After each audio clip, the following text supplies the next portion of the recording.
It had its share of critics, but it's fair to say that I really enjoyed my time in the Galar region. 17 odd million other fans agreed. The charming if flawed Switch RPG has shifted nearly twice the number of units as its Let's Go predecessor.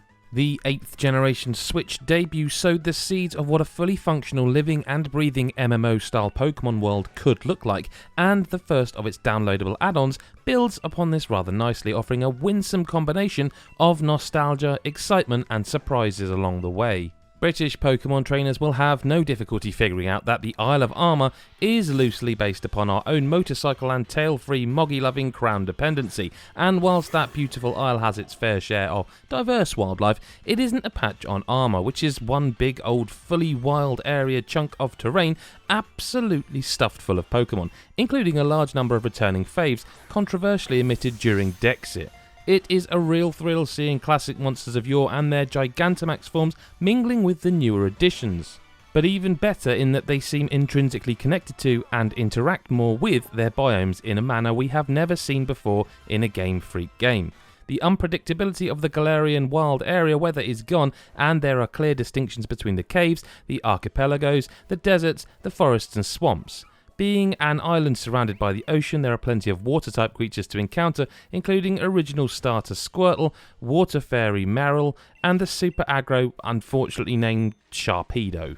As well as attempting to complete the newly expanded Pokédex, there is a brand new martial arts themed legendary Pokémon to meet for the first time, a dojo and 2 challenge towers, looked after by the delicious sounding couple Mustard and Honey. The dojo serves up some fairly innocuous missions to complete for a reward. Depending on which version you own, there is another short character-driven story accompaniment where you take on a new rival in the form of Psychic-type specialist Avery and Poison expert Clara.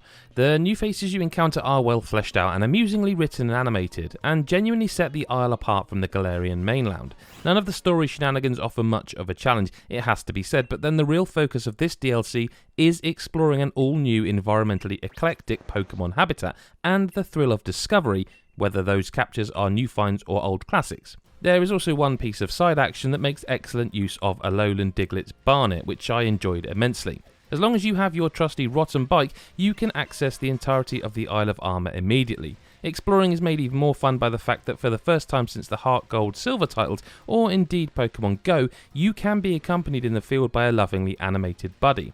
This huge new ecosystem is available to any player that has unlocked the wild area in their main game. From the off, all you have to do is head over to Wedgehurst Station and you can be whisked away to your island retreat in mere seconds.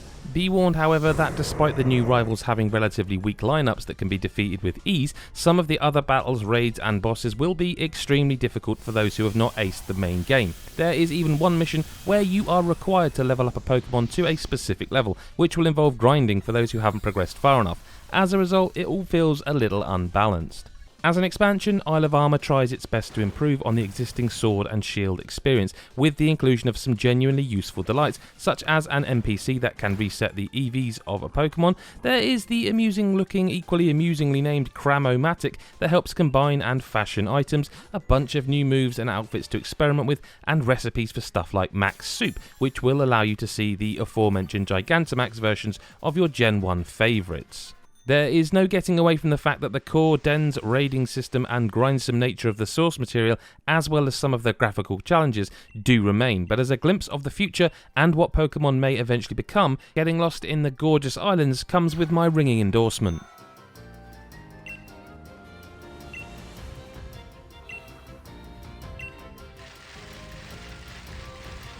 Hey, Adam from God is a Geek here. Hope you enjoyed our Pokemon Sword Shield DLC expansion review. If you did, hit the subscribe button and the thumbs up.